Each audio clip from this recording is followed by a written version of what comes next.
Hello മക്കളെ, welcome to xylem learning. അഖിൽനാമസ് ആണ്. അപ്പോൾ നമ്മുടെ മോഡൽ എക്സാം ഒക്കെ അടുത്ത് എത്താറായിട്ടുണ്ട് അല്ലേ. ഇനി വളരെ കുറച്ച് ദിവസങ്ങൾ കൂടിയേ നമുക്ക് നമ്മുടെ മോഡൽ എക്സാമിന് പ്രിപ്പയർ ചെയ്യാനായിട്ട് ബാക്കിയുള്ളൂ. പ്ലസ് ടു എക്കണോമിക്സിലാണെങ്കിൽ നമുക്ക് 11 ചാപ്റ്റേഴ്സ് ആണ് പഠിച്ചു തീർക്കാനായിട്ടുള്ളത്. മൈക്രോയിൽ 5 ചാപ്റ്റേഴ്സും മാക്രോയിൽ 6 ചാപ്റ്റേഴ്സും. അപ്പോൾ ഇത്രയും കാര്യങ്ങൾ നമുക്ക് പഠിക്കാനുണ്ട്. അതിൽ തന്നെ ഏറ്റവും കൂടുതൽ കർവുകൾ നമുക്ക് പഠിക്കാനുള്ള ഒരു ചാപ്റ്ററാണ് നമ്മുടെ മൈക്രോയിലെ 3ാമത്തെ ചാപ്റ്റർ, പ്രൊഡക്ഷൻ ആൻഡ് കോസ്റ്റ്. അപ്പോൾ എല്ലാ മക്കളും ഒരുപോലെ പറയുന്ന ഒരു കാര്യമാണ്, ഒരുപാട് കർവുകൾ പഠിക്കാനുള്ളത് കൊണ്ട് എന്നെല്ലാം അങ്ങോട്ടും ഇങ്ങോട്ടും മാറിപ്പോകുന്നുണ്ട്, വരയ്ക്കാൻ അതിൻ്റെ ഷേപ്പ് ഒക്കെ മറന്നു പോകുന്നുണ്ട് എന്നൊക്കെ ഒരുപാട് കുട്ടികൾ പറയുന്നുണ്ട്. അപ്പൊ അങ്ങനെയാണെങ്കിൽ പ്രൊഡക്ഷൻ ആൻഡ് കോസ്റ്റിലെ എല്ലാ കർവുകളും നമുക്ക് സിമ്പിൾ ആയിട്ട് ഒരൊറ്റ വീഡിയോക്കകത്ത് ഡിസ്കസ് ചെയ്താലോ. അപ്പൊ നമുക്ക് ഈ വീഡിയോ ഫസ്റ്റ് ടു ലാസ്റ്റ് കാണുന്നതോടുകൂടി നിങ്ങൾക്ക് ഈ ഗ്രാഫുകളുടെ കൺഫ്യൂഷൻ ഒക്കെ ക്ലിയർ ആവുന്നതായിരിക്കും. അപ്പൊ നമുക്ക് നോക്കാം.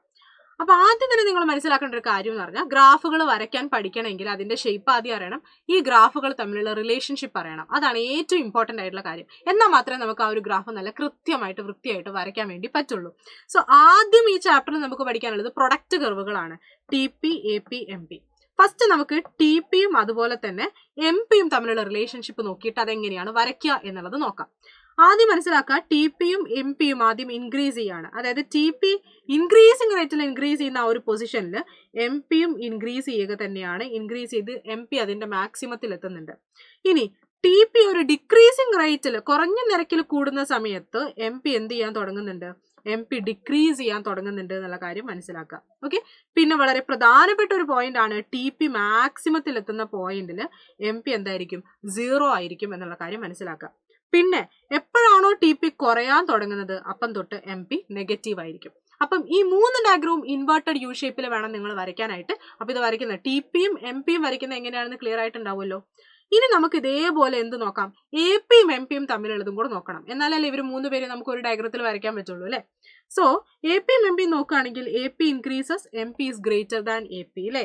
എപ്പോഴാണോ ഇവർ കൂടുന്നത് ആ സമയത്ത് എം പി ആണ് മുകളിൽ ഉണ്ടാവുക. ഇനി എപ്പോഴാണോ ഇവർ കുറയുന്നത് അപ്പോൾ എം പി താഴെയാണ് ഉണ്ടാവുക. ഓക്കെ, അതാണ് ആദ്യത്തെ റിലേഷൻഷിപ്പ്. രണ്ടാമത്തെ റിലേഷൻഷിപ്പ് പിന്നെ when A P decreases, okay, when A P reaches maximum, നോക്കാം എ പി അതിന്റെ മാക്സിമത്തിൽ എത്തുന്ന പോയിന്റിലാണ് എം പിയും എ പിയും ഈക്വൽ ആവുന്നത്.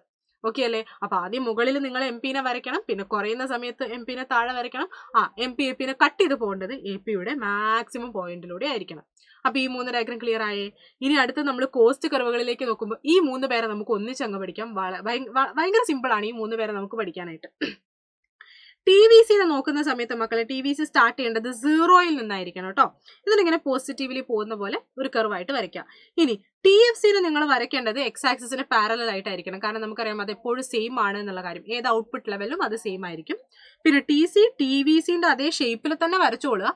പക്ഷെ ടി സി സ്റ്റാർട്ട് ചെയ്യേണ്ടത് ടി എഫ് സിയുടെ സ്റ്റാർട്ടിംഗ് പോയിന്റ് ആയിരിക്കണം. കാരണം ഔട്ട്പുട്ട് 0 ആകുന്ന കേസിൽ ടി സി ടി എഫ് സിക്ക് ഈക്വൽ ആണെന്ന് നമുക്കറിയാം. അതുപോലെ തന്നെ ടി വി സി 0 ആണെന്നും അറിയാം. ഓക്കെ, അപ്പൊ ഇവരെ 3 പേരെയും വരയ്ക്കാനായിട്ട് എളുപ്പമാണ്. പിന്നെ നമ്മളിതാ ഈ 3 diagram, S M C, S A C, A V C, ഇത് വളരെ ഇമ്പോർട്ടന്റ് ആയിട്ടുള്ള 3 കോസ്റ്റ് കർവുകളാണ്. ഷോർട്ട് റണ്ണിലെ മാർജിനൽ കോസ്റ്റ് കർവും, ഷോർട്ട് റണ്ണിലെ ആവറേജ് കോസ്റ്റ് കർവും, എ വി സിയും ആവറേജ് വേരിയബിൾ കോസ്റ്റിന്റെ കർവും. അപ്പൊ ഇവരെ 3 പേരെയും നോക്കണമെങ്കിൽ ആദ്യം ഇവരുടെ റിലേഷൻഷിപ്പ് അറിയണം. ഫസ്റ്റ് നമുക്ക് എസ് എ സിയും എസ് എം സിയും തമ്മിലുള്ള റിലേഷൻഷിപ്പ് നോക്കാം. ഇതാണ് എസ് എ സി, ഇതാണ് S M C. First relationship എന്ന് പറഞ്ഞാൽ 2 പേരും യു ഷേപ്പിലാണ് അല്ലെ. ആദ്യം കുറഞ്ഞിട്ട് പിന്നെ കൂടുന്ന രീതിയിലുള്ള ഗ്രാഫുകളാണ് 2 പേരും.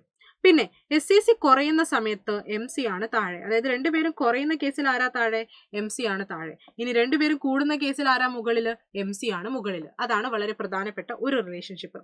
പിന്നെ എസ് എ സിയുടെ മിനിമം പോയിന്റ് നോക്കുക. എസ് എ സിയുടെ ഏറ്റവും മിനിമം പോയിന്റിലൂടെയാണ് എസ് എം സി കട്ട് ചെയ്തിട്ട് പോകേണ്ടത്. അപ്പൊ നിങ്ങൾ വരയ്ക്കുമ്പോൾ എസ് എ സിയുടെ മിനിമം പോയിന്റിലൂടെ എസ് എം സിനെ കട്ട് ചെയ്ത് പോകുന്ന പോലെ വരയ്ക്കുക. സിമ്പിൾ അല്ലേ.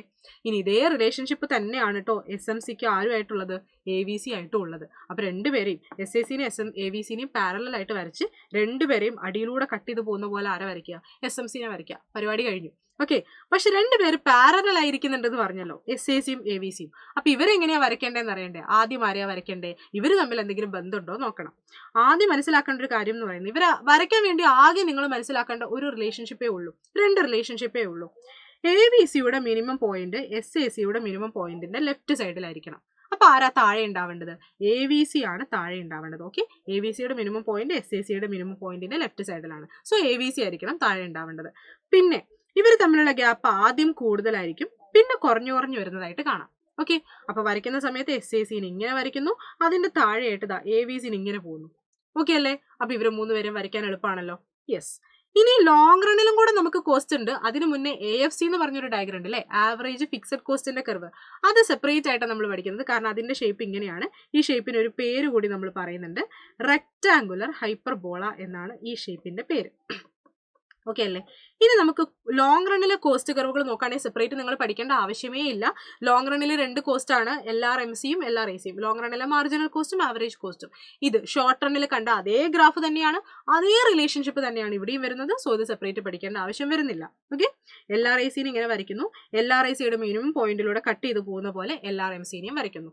കഴിഞ്ഞു പരിപാടി. ഇത്രയേ ഉള്ളൂ നമ്മുടെ പ്രൊഡക്ഷൻ ആൻഡ് കോസ്റ്റിലെ കർവുകൾ. അപ്പോൾ ഈ വീഡിയോ നിങ്ങൾ ഒന്നുകൂടി കണ്ടു കഴിഞ്ഞാൽ നിങ്ങൾക്ക് ഈ കോസ്റ്റ് കർവുകളിലുള്ള കൺഫ്യൂഷൻസ് ഒക്കെ ക്ലിയർ ആവുന്നതായിരിക്കും. നമുക്ക് ഏറ്റവും കൂടുതൽ കർവുകൾ പഠിക്കാനുള്ളത് ഈ പ്രൊഡക്ഷൻ ആൻഡ് കോസ്റ്റ് എന്ന് പറയുന്ന ചാപ്റ്ററിനകത്താണ്. അപ്പോൾ എല്ലാവരും വളരെ ക്ലിയർ ആയിട്ട് ഈ ഡയഗ്രാംസ് ഒക്കെ വരയ്ക്കാനായിട്ട് പഠിക്കുക.